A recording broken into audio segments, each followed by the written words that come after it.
Welcome back, viewers. And now joining us live on today's news review is Ahmad Gitteh. Mr. Gitteh, can you hear us? Loud and clear. Can you hear me too?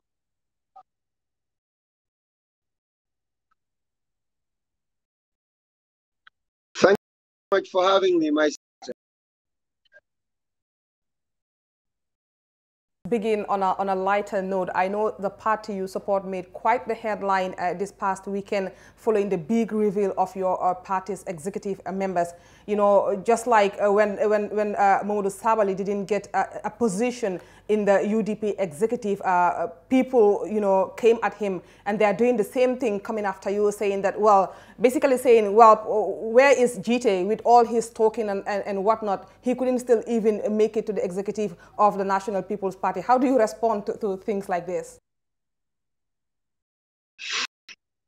Thank you very much. Like I said on my Facebook wall, I mean, I am a proud NP founder today.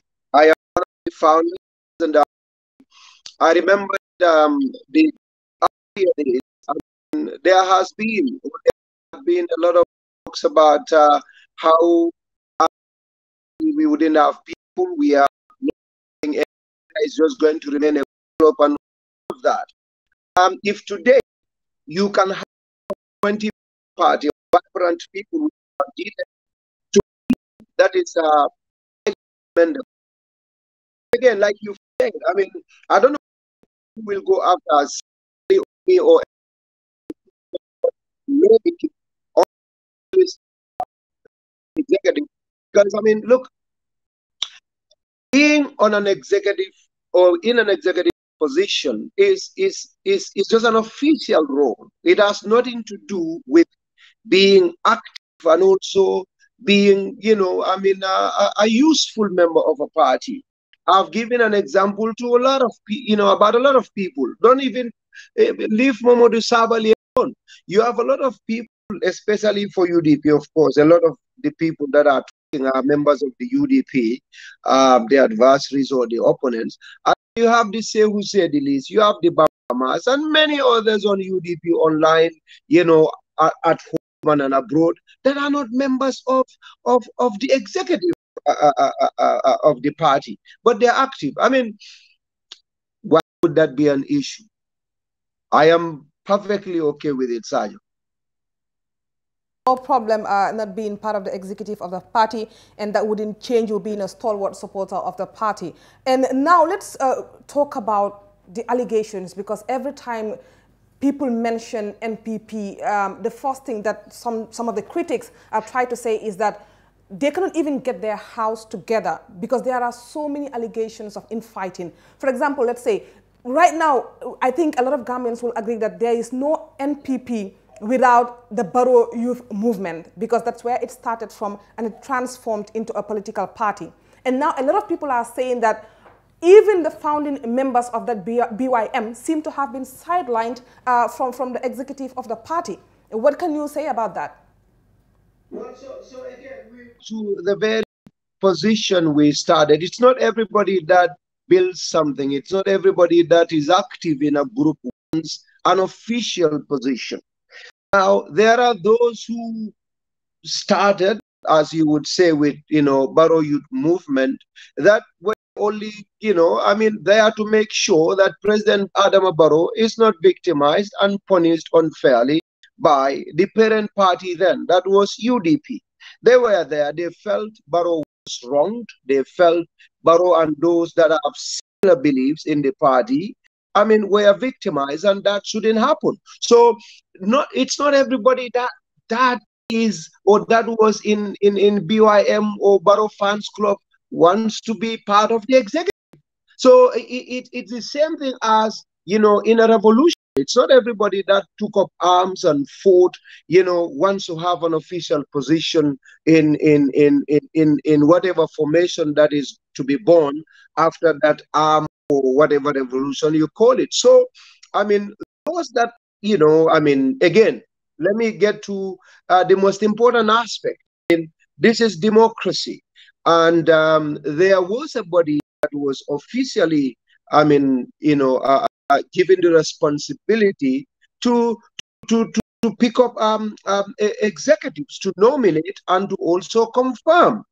Just like you would give a role to the National Assembly of a country to accept or reject certain laws that goes to the parliament. So if those people democratically pick this one and not this one, that is what the rule says. I mean, why would anybody have a problem with that? The same thing happen in every party anyways. There is no party in the Gambia that has just the number that is in the executive. At least every party that is a party and officially we recognize would have at least 100 members or 300 members.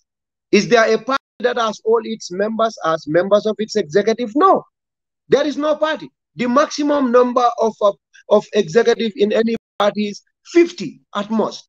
You have some parties with hundreds of thousands of people in the Gambia. It's not because they are stupid, that's why they do not make it to the party. It's not because they are useless, that's why they do not make it to the party. It's because not everybody can be on the party executive. You have other important roles that you can play, like Momodu Sabali is doing for UDP, like Sehu Sedili is doing for UDP, like Bamba Mas is doing for UDP, like Ahmad Gitteh is doing for NPP, like other people are doing for APRC. They are not in the executive. So that is actually what we have to understand. I believe, the democracy in the Gambia is still we are growing. So things like this are always expected. But it's normal, Asaj.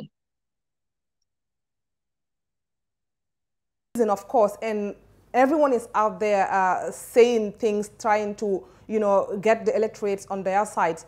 And today it seems like a lot of Gambians are outraged by a headline that was on the Standard newspaper when the president said that NPP will prefer death to shame in December election.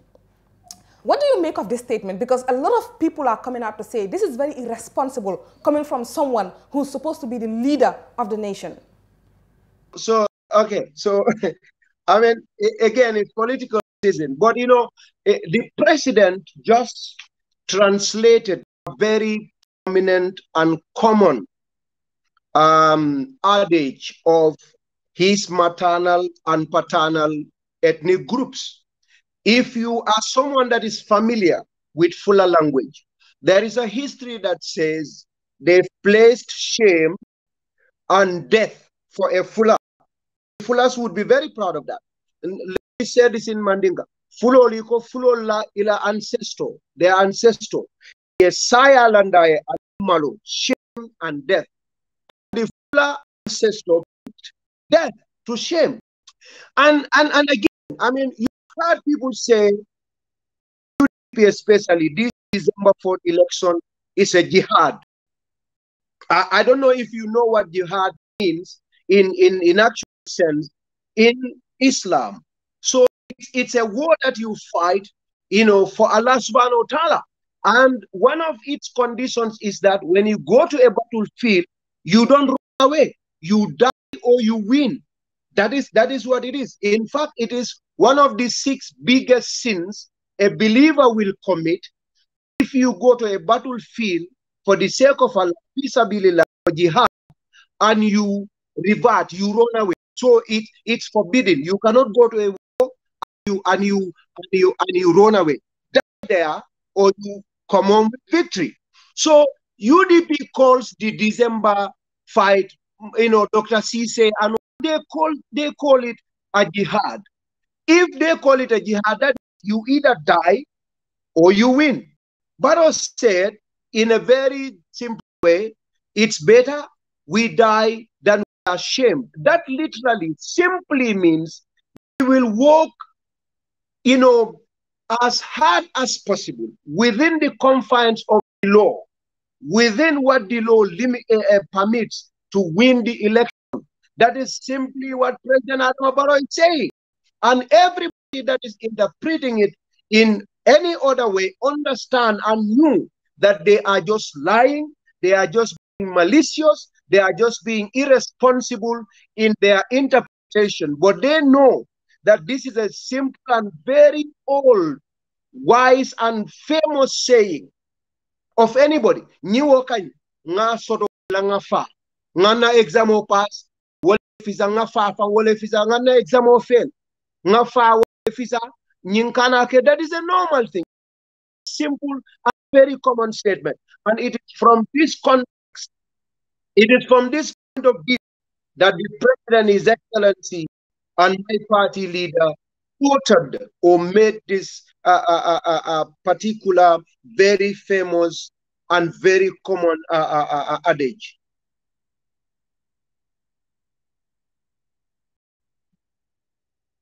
You know, December 2021 elections and the presidency. You know, a couple of days ago, the president was in Sierra Leone to visit to attend the independence celebration of that country. And we saw a picture making the rounds on social media of the president looking like what appears to be him standing and sleeping. What do you make of that? Because a lot of people were saying that, well, this was Photoshop or wasn't. What do you make of that image when you saw it? I mean, okay, so simple, very simple mathematics. What was the distance between the cameraman and the president? Who was able to see a single eye of any of those presidents from that picture? Because the distance that from which that picture was taken, even the biggest eyed man among them, which is the president of Ghana, you couldn't see his eyes.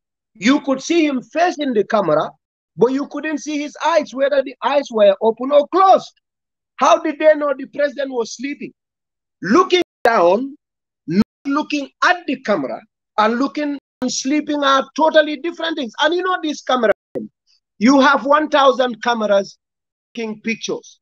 The president is a human being. Perhaps he was concentrating on a particular camera. After that camera took a shot, the president tried to look down. Before he could put his head up, they hit him again. Perhaps someone else did that. But to say he's sleeping, there is nothing further away from truth than that, because how would you know? The distance from which that picture was taken, you wouldn't be able to see his eyes.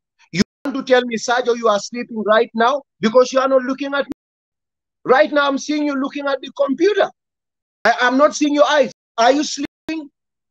I could say Sergio is sleeping. Just the moment you look at your computer now, I'm not seeing your eyes like right now. I could take a picture and say Sergio is sleeping, especially when you have a face mask on. So they are just being malicious again, but that does not move us anywhere, because anytime you say these kinds of things, what happens is there are Gambians. You see, this division is just between a simple percentage of Gambians, less than 10%. The other 1.5 million Gambians are very genuine. They are not part of political divide. They don't care about this division and malicious and irresponsible discourse that is going on. They wait until election day. They go and vote and talk about their businesses. And they're always interested in truth. When you bring something and vomit it to the public space, you do two things. You either educate people on good things, or you ridicule yourself because you are not smarter than those that you are giving this information to. They are 5 common sense. They understand the nitty-gritties. In fact, some of them are more knowledgeable than you, even though they don't talk. So when you bring a picture of the president standing at almost, what looks like, what appears to be 3, 5, 6 meters away, or even 10 meters away from the crowd, and say that president is sleeping without even seeing his face. Most of his face is with face mask up to here, and he was also looking down, and he's a black guy. You said he's sleeping. I don't know what kind of technological machine, kind of photographic instrument you use to be able to determine that he is sleeping. A sleeping man standing. Come on. You can always leave it to the president and the leader of your party to respond to the critics. And he actually did. He said that, well, if a sleeping president can build all these roads and whatnot, well, when he wakes up, then the opposition will cease to exist. So that's his response to all the Gambian people who thought that he was sleeping during his trip to Sierra Leone. And now let's, same on that trip again. Because Gambians have raised so many issues with that trip. and it all had to do with the president and how he conducted himself. One of the other things that went viral was him actually stepping away from the red carpet that was laid for him to walk on. A lot of people said, well, this is like some diplomatic blunder, you need to grow up and stuff like that. But his supporters say, look, this is humility, to the highest level. What do you think? I've asked one of those that said it was a diplomatic blunder about which code, which line of diplomacy at international level did President Barrow break? Tell me. Since there is a book that everything about diplomacy was written, or perhaps you are a professor in diplomacy, I've asked the individual to prove which line of diplomacy. Where can we read it from? Perhaps we go and read it to our president to say, please, when you go next time, don't do this. But hey, you know what? I was a staff of GRTS, and I was attached to the office of the president, and I witnessed a number of ceremonies where former President Jammeh received heads of state from other countries. One of them, the president of Mauritania, the president of Senegal several times, the president of Guinea, Burundian president, the late president, he received them. And I also witnessed when he received the King of Morocco. I was at the airport when Venezuela's former president came during AU, Hugo Chavez, and Robert Mugabe. I remember these things. In fact, Abdoulaye Wade, when he came to Gambia during one of his visits, when the guard of honor and Abdoulaye Wade's guys, there were Senegalese that came to invite, welcome Abdoulaye Wade. He left the carpet. In fact, more than 4 meters away. He went to his people. They were dancing. He shook hands with them, and he spoke to some of them. It took him about approximately 4 to 5 minutes. Yaya Jammeh followed suit. When you go back, let's go back to the issue of Sierra Leone. These were Gambians that left their very important daily activities. They were not just in Sierra Leone to play or to joke. They have businesses. They've left these businesses, traveled from wherever they came from to the airport because their head of state is visiting. They went to the airport. But as per security situations, ordinary people don't just go to their leader. It was easier for President Adama Barrow to step forward to them and greet them just like Abdoulaye Wade did, just like the general in Guinea, the one that took over when Daddy's camera was shot, General Sekuba Kanute, General Sekuba Somdi, he came to the Gambia. I was also the guy in charge of that. So, in fact, one of the presidents went and danced, with Hugo Chavez, left the red carpet.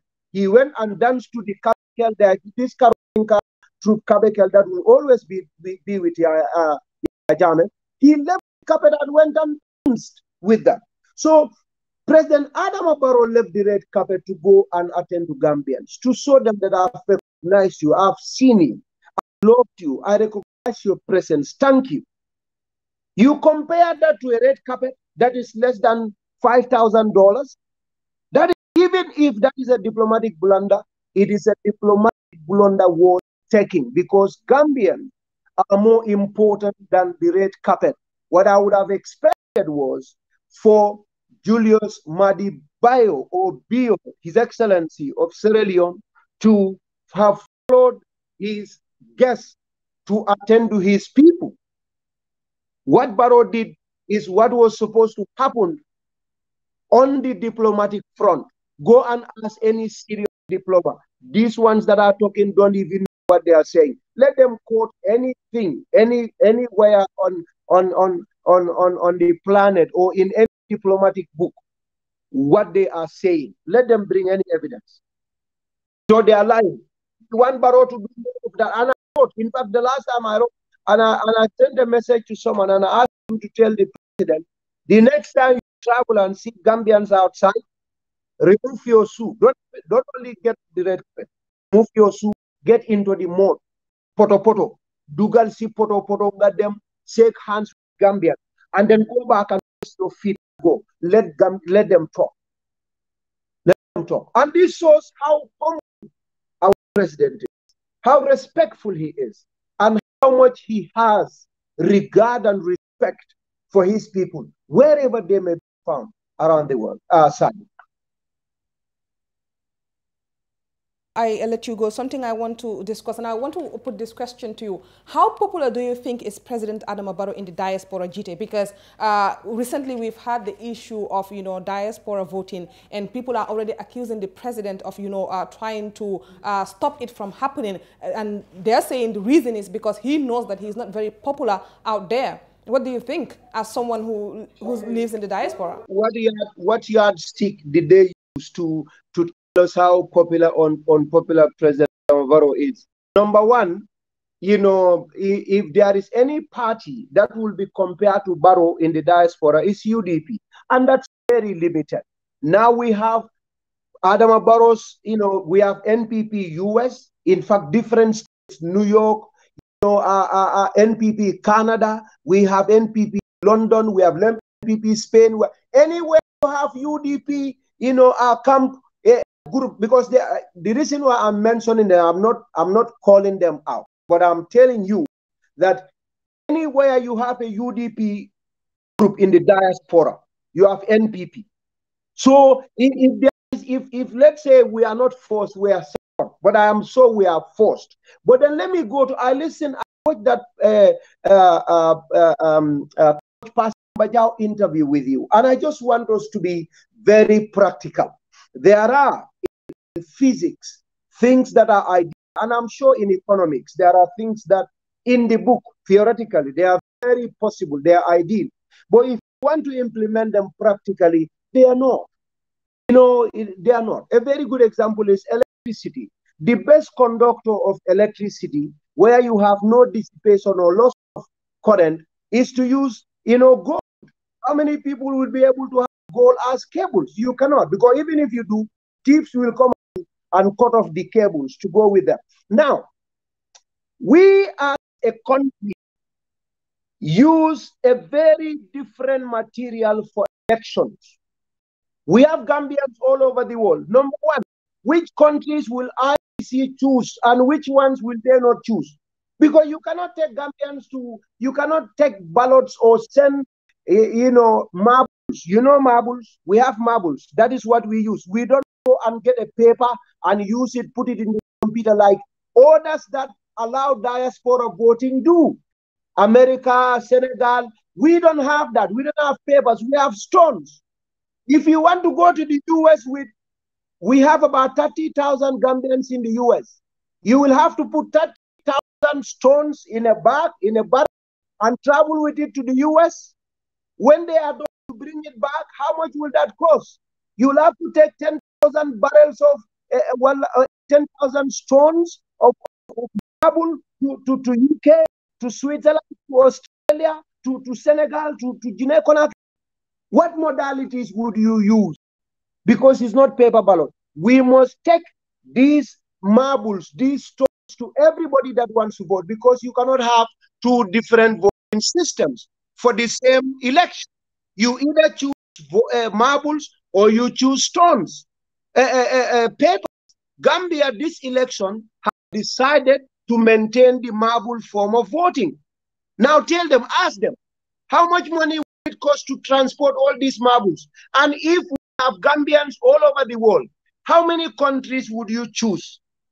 Because if you want Gambians to vote, it is everyone's right. Even if you have one Gambian living in Fish Island, you need to make sure that Gambian votes. What is the National Assembly saying? What does the law says? How many Gambians must live in a particular country for us to be able to take ballots there for them to vote? What is the minimum, or what is the threshold? We have no law that says that. So that means even where you have one Gambian, and how many, by the way, how do we know? Don't listen to these people, man. There is political will. Barrow is not scared. Diaspora, you don't have more than 100,000, and they are not going to vote for any single individual. Even if you have one party, I tell you, let's say we give the whole of diaspora to one party, I can assure you that President Adam Barrow is going to win with 0 votes from diaspora. And you know that is impossible. You cannot have 0 votes for President Barrow because I am 1 vote. Nima Kinde in UK is 2 votes. Lamin is there. Bakari Jaju. And you have thousands in Spain, thousands in Switzerland, hundreds in Germany. We have a lot of them in Canada here, in the US. So government has a political will, but we do not have resources. Even if we do, the law does not specify. There is no act that says how we are going to conduct this election for diaspora. You cannot give papers to vote. They must vote with marbles. How do you transport the marbles?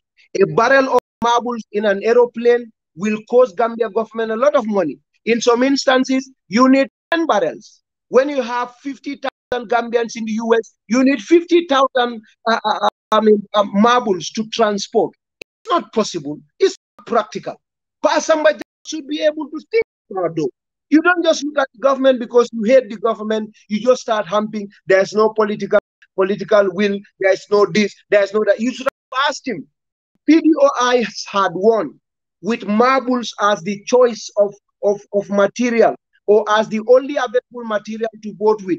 How would you have distributed that around the world for Gambians to vote? How would you have done that?